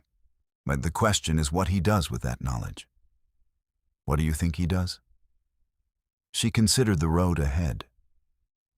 "He calls someone," she said. "He always calls someone." Taggart called Marcus Ola on March 12th. This was established later, much later, through a second FOIA request that took 11 weeks to fulfill and arrived with portions blacked out in a manner that was, Spates noted, somewhat too precise to be random. But the call log showed the connection. Taggart Fuel and Mart landline to Ola's personal cell, March 12th at 9:17 a.m. Duration, 4 minutes, 8 seconds. Ola announced he would not be seeking re-election on March 14th. His statement cited personal reasons and a desire to spend more time with family. He had served 3 terms. He was 54. He did not appear at any subsequent county council meeting, citing scheduling conflicts. His chief of staff, a woman named Bev Huard, sent a brief email to the county manager's office the following Monday. Councilman Ole's office will be fully cooperative with any AG inquiries related to county operations. The email was forwarded, eventually, to Spates, through a source he did not identify to Tamara. She did not ask. 3 months after the hearing, the IA Division issued its formal written determination, IA-2024-0312. The determination was 17 pages. Tamara read all 17. She read them the way she read everything, in sequence, with attention to what was present and what was absent. What was present? A formal finding that Deputy Edson had violated Evidence Handling Protocol, Section 4.2, by failing to document, log, or return a piece of evidentiary material. The finding noted that the material, the rental agreement, had never been recovered, and that its absence from the department's records constituted a significant procedural failure. Edson's administrative leave without pay was extended. The determination recommended termination proceedings, noting that a formal hearing on termination would be scheduled separately, with full union representation. A formal finding that Sheriff Beaumont had conducted a vehicle stop and detention without adequate documented probable cause, in a manner consistent with a pattern of behavior identified in the AG's preliminary inquiry.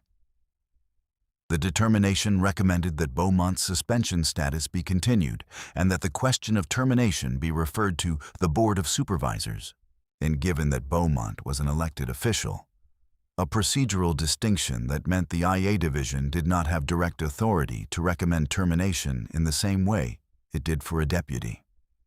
What was absent? Any formal criminal finding. The IA determination was administrative, not criminal. Beaumont had not been charged. Neither had Edson. Neither had Taggart. The IA Division had no authority to file charges. That was the DA's office, and the DA's office had received the referral and acknowledged it and was, as of the determination date, reviewing the matter. Reviewing. The word that meant not yet. Maybe. Probably not in the way you want. Tamara read the word and sat with it. She did not expect anything different. She had learned, in rooms and corridors and county buildings in 4 other states, that the word reviewing was not a wall. It was a door, and doors required patience and pressure in combination. And she had learned to apply both with the same steady hand she applied to everything else. She turned to the last page. At the bottom, in the formal determination's closing language, there was one sentence that had not been in the draft she'd been informally shown by Spades the day before. It read, "The panel notes that the complainant's documentation in this matter, including contemporaneous written records, body cam footage, carrier records, and dispatch logs, represents an unusually comprehensive evidentiary foundation, and that the integrity of this documentation was a material factor in the panel's ability to reach its findings." She read it twice. Then she closed the folder. The Department of Justice Civil Rights Division notified Caldwell County on May 15th. The notification was formal. A letter on DOJ letterhead addressed to the county manager, with copies to the Board of Supervisors, the county attorney, and Captain Okafor. It informed the county that the Department of Justice was opening a pattern or practice investigation pursuant to 34 U.S.C. Section 12601 into the Caldwell County Sheriff's Office, with particular focus on racially discriminatory enforcement practices related to vehicle stops and detentions on and near Highway 41 in Delwood, Georgia. The letter stated that a federal monitor would be appointed within 60 days. The investigation was expected to take 12 to 18 months. Full cooperation was required. Records access would be coordinated through the county attorney's office. Spates called Tamara when the letter was made public, or DOJ, he said. I saw. 12 to 18 months. I know. That's the long game. It was always the long game. She was in her office, Atlanta back in her office, at her desk, with the window that faced the parking garage. She had been back at the desk since December. The field assessment had been filed.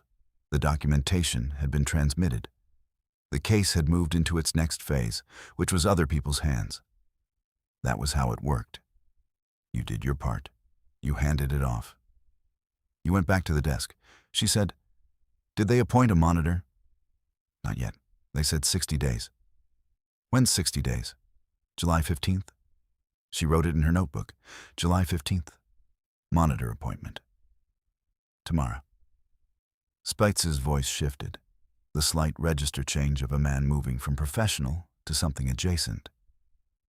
This is real. What happened in March, the hearing, that was real. I know. Beaumont is off the street. For now. She said it without pessimism, just accuracy. The Board of Supervisors meets in June. They'll decide whether to move toward removing him. That's a political process. Political processes move at political speeds. You don't think they'll remove him? I think they might. I think they might not. I think the DOJ investigation makes it more likely, and the AG inquiry makes it more likely, and the IA determination makes it more likely. But I've seen 3 counties in 4 years where more likely still wasn't enough. She paused. What I know is that the documentation is real. The voicemail is real. The body cam is real. Whatever happens with Beaumont, those things exist in the record. They don't go away. Speitz was quiet for a long moment. The rental agreement, he said. Edson's pocket. Still missing. 17 people before you. 17 that we documented, more that we didn't. Another silence.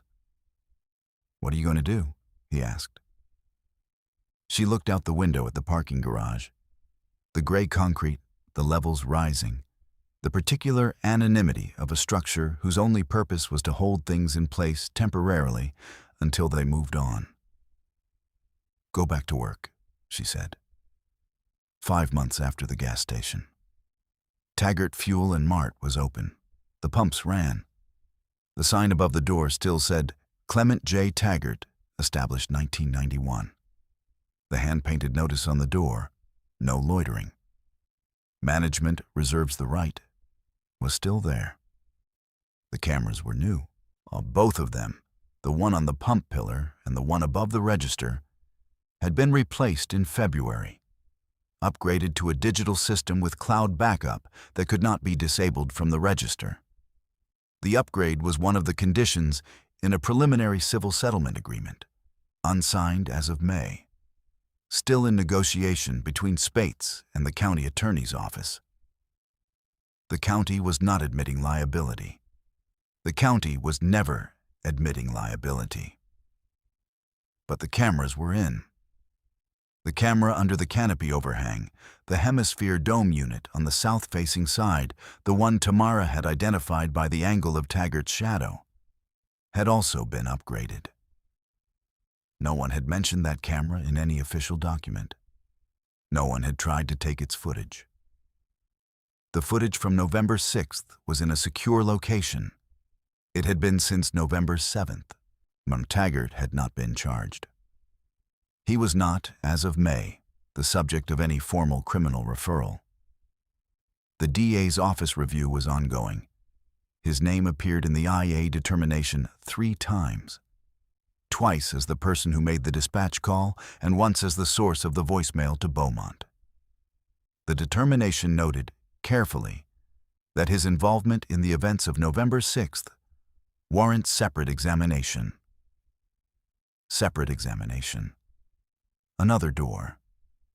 In the drawer of a desk at the Atlanta field office, in a file that had grown considerably since October, there was a photograph.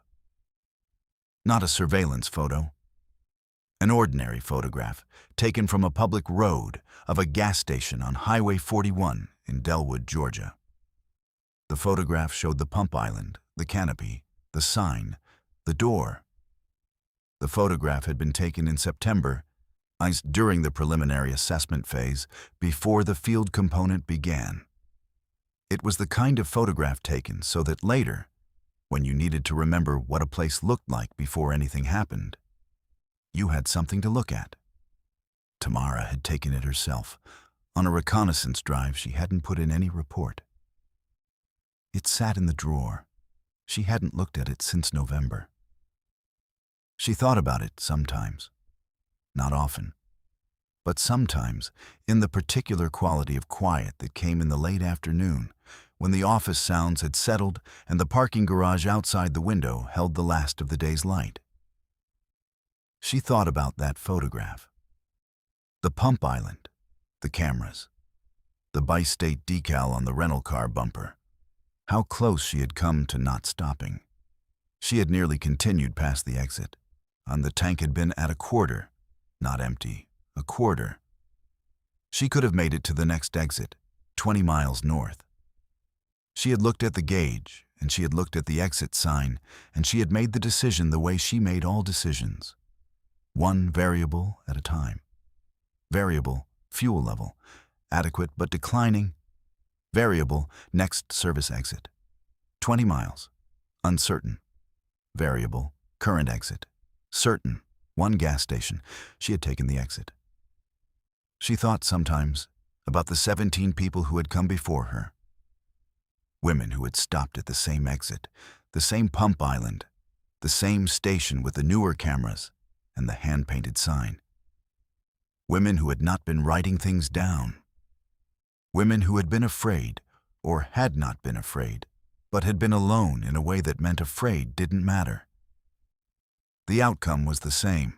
Women whose rental agreements had gone into pockets, and whose documents had not appeared on intake logs, and whose charges had been dismissed 60 days later, quietly, without explanation, in a county courthouse 40 minutes from the nearest interstate. None of them had been able to build what she built. Not because they weren't smart enough, not because they weren't paying attention, because they hadn't known, when they pulled off the interstate, that they needed to start writing before anything happened. She had known, because it was her job to know. The Board of Supervisors met on June 3rd. The agenda item regarding Sheriff Beaumont's status was listed as item 7 of 12. It was the only item that drew a crowd. 43 people in a room designed for 30, standing along the walls, and a journalist from the Telegraph, and one from the Atlanta Journal-Constitution in the front row. A camera from the Macon television affiliate in the back. The meeting was chaired by the county manager, a careful man named Ted Briscoe, who had been in the role for 9 years and had developed, over those 9 years, the particular institutional talent for threading between competing pressures without visibly choosing a side. He chose a side on June 3rd. Item 7 lasted 40 minutes. Dalrymple spoke for Beaumont. Beaumont himself was not present, on the advice of counsel. The county attorney presented the IA findings. A representative from the Board of Supervisors asked 3 questions. A second representative asked 1. At the end of 40 minutes, the board voted. 4-1 on Beaumont's suspension was extended pending a formal removal hearing, which would be scheduled within 90 days. The one dissenting vote was a supervisor named Glenn Marsh, who had known Beaumont since high school and who issued a statement afterwards saying the process had been rushed. Spates called Tamara with the vote count. She was in her car. 4-1, she said. 4-1. She drove for a moment without speaking. 90 days, she said. 90 days for the hearing. Then however long the hearing takes. And the DA? Still reviewing? A pause. Tamara, 4-1 is not nothing. No, she said. It's not nothing. It was not nothing. She held on to that. 4 supervisors in a county where 2 of them had known Beaumont since high school. 4 votes against the comfortable weight of 20 years of the same man in the same chair. That was something. That was something earned, not given. Earned by body cam footage and dispatch logs and a 14-second voicemail and a notebook bought 3 for $1. The DA, she said again. Slow. How slow? His office hasn't subpoenaed any documents yet. They're waiting to see what the DOJ turns up. That's 18 months. At least. She thought about the word reviewing. The door. The patience and pressure in combination. What about Taggart? She asked. The AG inquiry touched on his involvement. He has an attorney now, retained, not public defender. Civil matters, not criminal, which tells you something about where he thinks the exposure is. Spates paused. His attorney sent a letter last week. Taggart is willing to provide a voluntary statement to the AG's inquiry. She stopped. Voluntary. With conditions. Immunity from criminal referral for the November 6th incident specifically. He wants immunity for calling Beaumont. Yes. What does the AG say? They're considering it. She turned this over. Taggart with immunity for the call meant Taggart's statement, whatever he said about the call, about the pattern, about the years of conversations that had preceded November 6th, became available to the AG's inquiry without the complication of a potential Fifth Amendment assertion. It was not a good outcome for Beaumont. It was not a terrible outcome for justice. It was the kind of deal that made people who wanted clean endings uncomfortable, and made people who had done this long enough understand that clean endings were not the product being manufactured here. The product being manufactured was record, evidence, a foundation that the next person, the next attorney, the next investigator, the next woman who pulled off the interstate and needed to understand what she'd pulled into, could stand on. Tell me about the missing document, she said. Spates knew which document. He didn't ask. Nothing. She had expected nothing. The rental agreement was gone, destroyed most likely, at some point in the hours after Edson pocketed it, by someone who understood what its absence from the evidence log would mean if anyone ever looked carefully. And the question was whether Edson had destroyed it on his own initiative, or whether someone had told him to. The answer to that question was somewhere in the 42 minutes between the voicemail and the gas station. The answer was probably in a conversation that had no carrier record, no dispatch log, no body cam.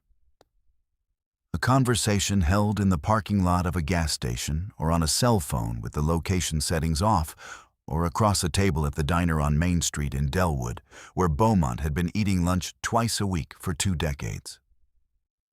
The answer might never be knowable. She wrote it in her notebook anyway. Rental agreement. Origin of destruction decision. Unknown. Not documented. Not recoverable with current evidence. She underlined unknown.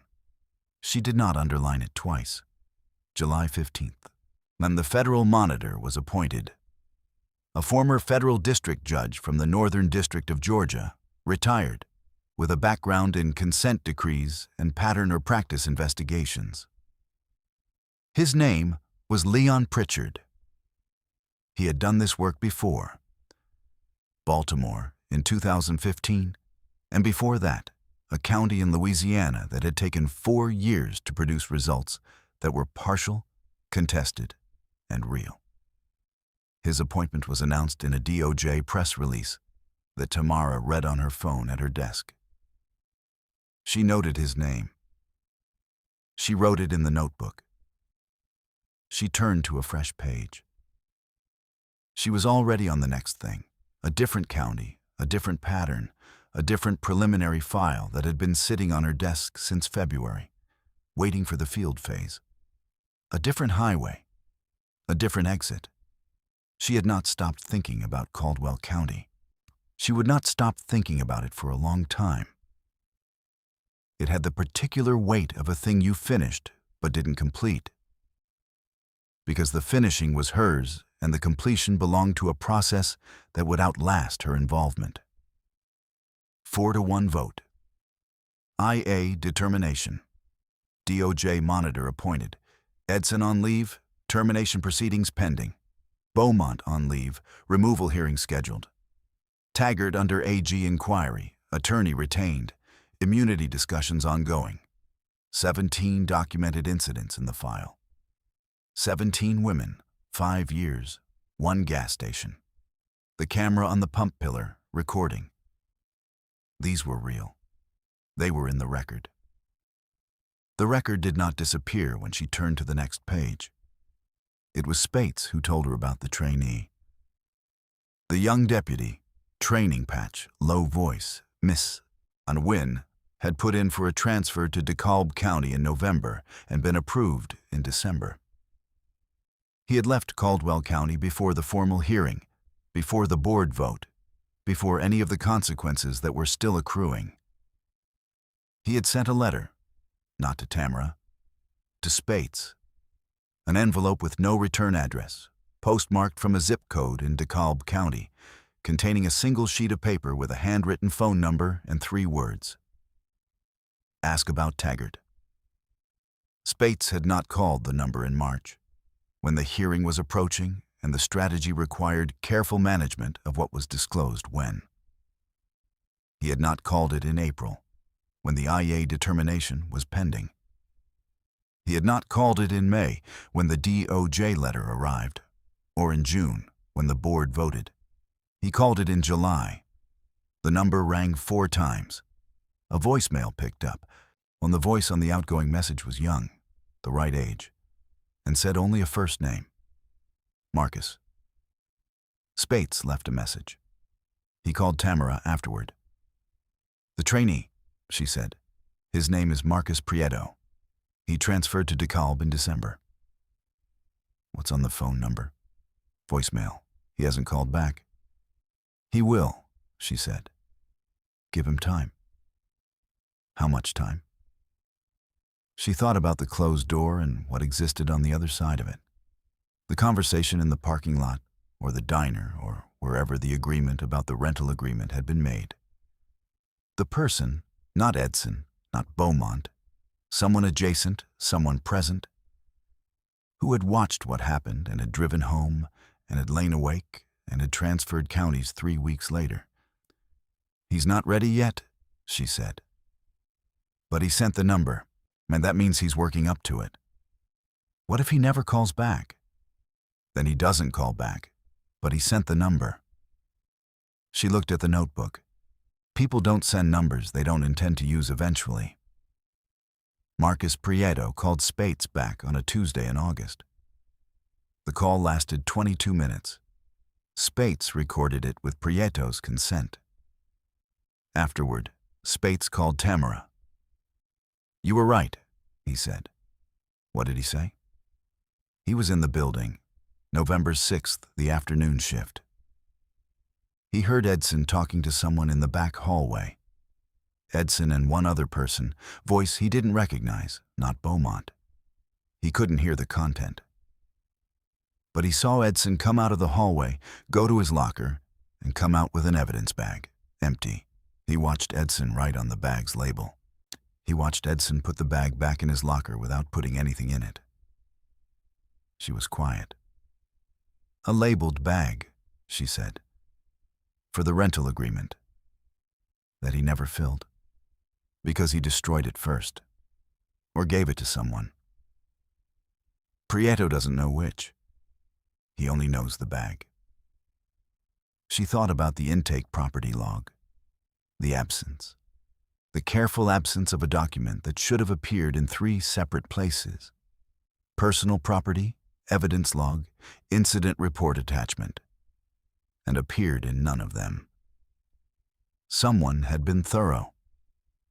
Not careful enough, as it turned out, but thorough in the way of someone who had done it before, who had made things disappear and had watched the disappearance hold, case after case, 4 charges dismissed, 17 incidents, 5 years of thorough. And who had not, until November 6th, when encountered documentation that moved faster than the disappearance? "Prieto's willing to give a statement?" she asked. "To the AG's inquiry, yes." "Not to the DA?" "He's not there yet. But he's moving. He's moving." She closed the notebook. Not on the page with the rental agreement. Not on the page with the voicemail.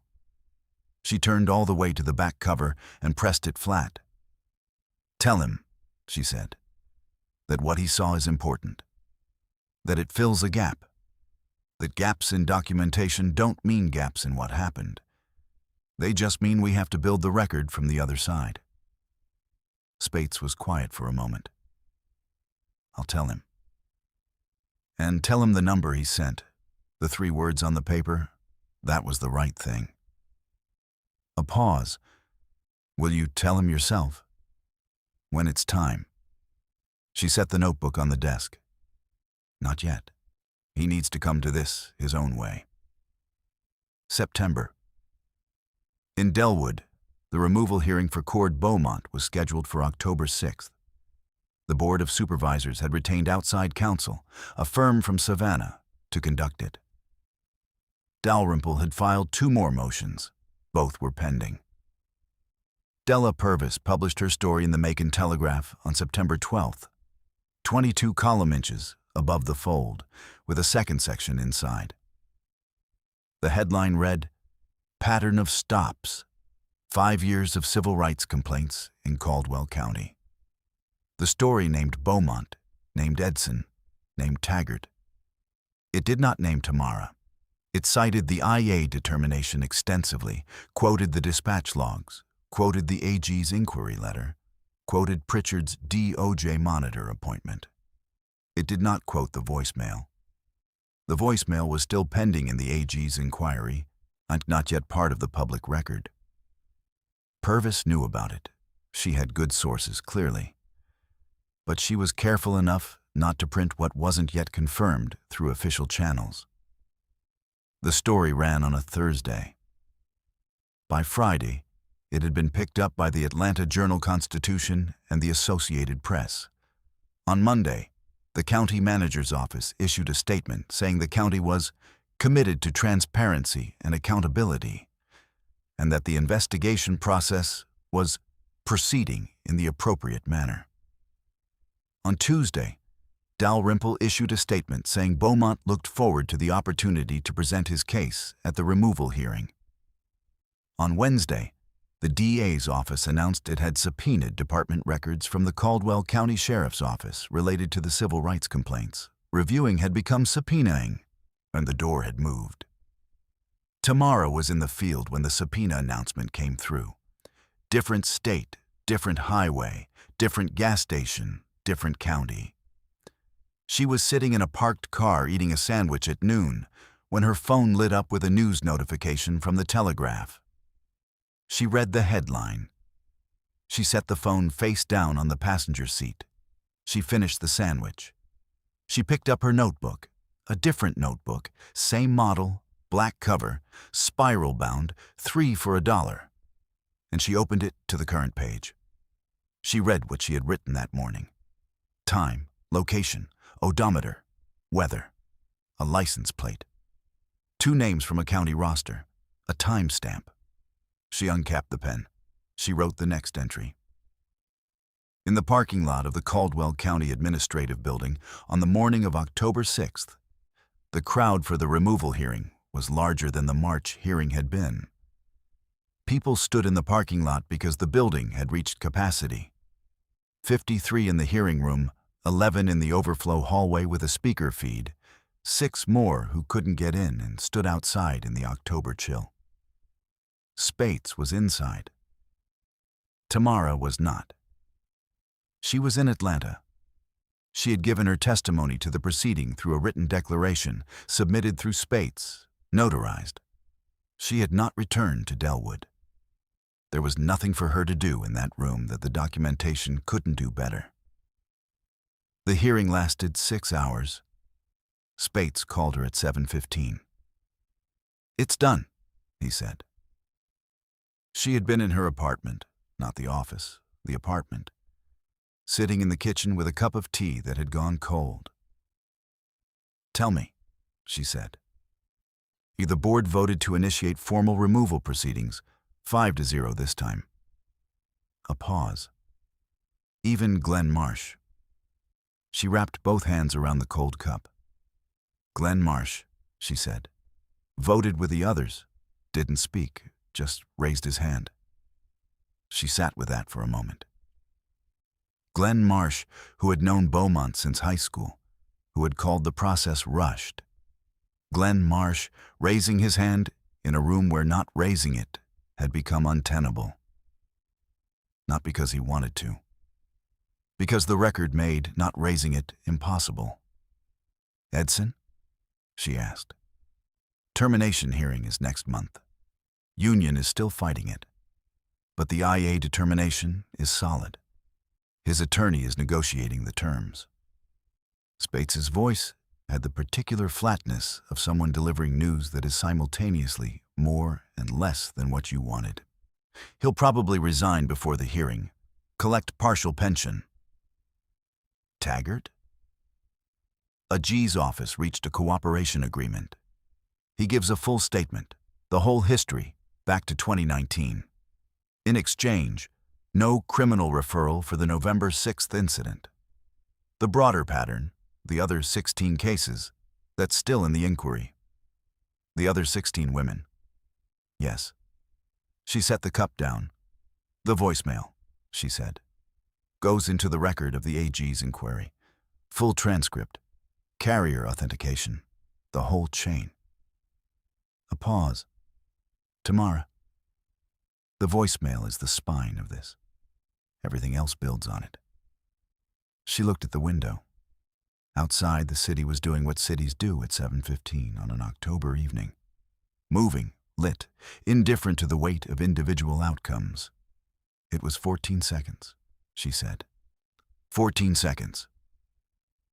He left it because he thought it was temporary. A voice message you delete after the call comes through." She kept looking at the window. He didn't know carriers keep the metadata. He didn't know the backup existed. Most people don't. Most people don't think about what they leave behind. She paused. He thought Beaumont would come, and the thing would happen, and she would drive away without the rental agreement, and it would be gone. Like the other 16. "But you wrote it down," Spates said, "before it happened." He was quiet for a long time. "The board vote is the beginning of the process," he said eventually. "Actual removal takes months, I know. Maybe longer if Dalrymple keeps filing. He'll keep filing. And the DA is moving, but slowly. I know that too. And the DOJ is 18 months minimum, probably." "Spates." She stopped him. "I know all of it. I know what it is." She picked up the cup again, cold, the tea long finished. "Just to have something to hold. It's enough for today." A pause. "Is it?" he asked. She thought about the 5-0 vote. Glenn Marsh's hand in the air. The dispatch log with the clear plate response that Beaumont had driven past. The body cam footage with the agreement going into the pocket. The trainee who had transferred counties and kept a phone number and eventually used it. The reporter who had pulled court records in August and driven to Delwood and sat in a parking lot drinking coffee. The 17 women in the preliminary file. The record that didn't disappear. "Yes," she said. "It's enough for today." 2 things happened in November. The first, Edson resigned. His attorney submitted the paperwork on November 2nd, exactly 1 year to the day after Tamara had pulled off Interstate 75. The resignation letter, which became public through a records request, cited personal reasons and a desire to pursue opportunities outside law enforcement. He retained a portion of his pension.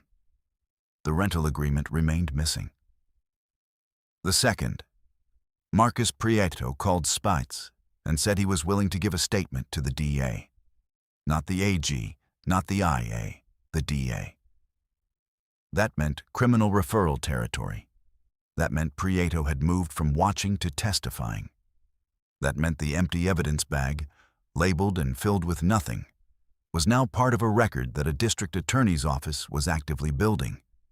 Spitz told Tamara, and she said, "Schedule it before the end of the year. Don't let it sit." "Already done," Spitz said. "Good. There's one more thing." She waited. "The email," he said. "The one from the FOIA request. The one addressed to the blacked-out recipient. The situation at Taggart's. What about it?" The AG's inquiry subpoenaed the full unredacted version from Ola's office. He's no longer a councilman, so the executive privilege argument doesn't hold. She was very still. "Did they get it?" she asked. "They got it. And?" Spitz's voice was careful. "The recipient is an attorney. Name is being withheld pending potential privilege review. But the content of the email, the 4 redacted lines, talks about a prior incident. 2021. A woman who was stopped at Taggart's, who was charged, whose charge was dismissed." He paused. 9, whose attorney received a call from this office suggesting that pursuing the matter further would be, quote, complicated. Tamara was quiet for a long time. "That's a 2021 incident. Before your file started. Before the documented pattern. Before anyone was counting," Spitz said. She opened the notebook. She turned to a fresh page. She wrote a name, the name of the woman from 2021, which Spitz gave her from the court record. She underlined it. "Find her," she said. "She may not want to. Find her first, then we ask." She set the pen down. She deserves to know she's in the record. The body camera policy for Caldwell County Sheriff's Office, mandatory activation requirements, cloud backup, monthly audits, was announced in a county manager's press release on November 19th. The press release included a budget line for implementation. The budget line was flagged for review. In December, the county council, 3 remaining members, 2 vacancies not yet filled, voted on the budget. The body camera line item was reduced by 60%. The remainder was allocated to a study committee. The study committee was scheduled to meet in the spring. The spring. Tamara read the press release and the budget vote and the study committee announcement on the same evening in sequence, in the same apartment, in the same chair. She read all 3. She opened the notebook. She wrote, "Policy announced. Funding cut. Study committee. Spring." She drew a single horizontal line under the entry. She turned the page. On the fresh page, she wrote the date. The time. The odometer reading from the morning's drive. 2 names from a different county's roster. A different highway. A different gas station with newer cameras than everything else on the property. She capped the pen. She looked at the window. Outside, November had gone dark early the way November does, and the city moved through its lit evening without knowing what was written in the notebook on the table, or what the notebook meant, or what the woman holding it was preparing to do next. But somewhere in a county building in Delwood, Georgia, on a shelf in a digital archive authenticated by a chain of custody that Darren Ogle had signed before he went on his extended leave of absence. Leave that no one had yet explained. There was a file. The file had a number, IA-2024-0312. Inside the file was a dispatch log and a carrier record and body cam footage, and an intake property log with an absence where a rental agreement should have been, and a 14-second voicemail from a man who thought voice messages were temporary. And at the beginning of the file, the first item in the chain of custody, the document that started everything, was a copy of a rental agreement, Enterprise Rent-A-Car. Contract EA-2024-887341. Tamara's copy. The one she had kept. The one she had folded twice and held in her hand, while Edson put the original in his pocket. And she had watched the pocket and decided, right then, that the copy mattered. The copy was in the file. The file was in the record. The record did not disappear. She closed the notebook. She picked up her phone. She dialed. It rang once. "I'm ready," she said when the line connected. "Send me the next file."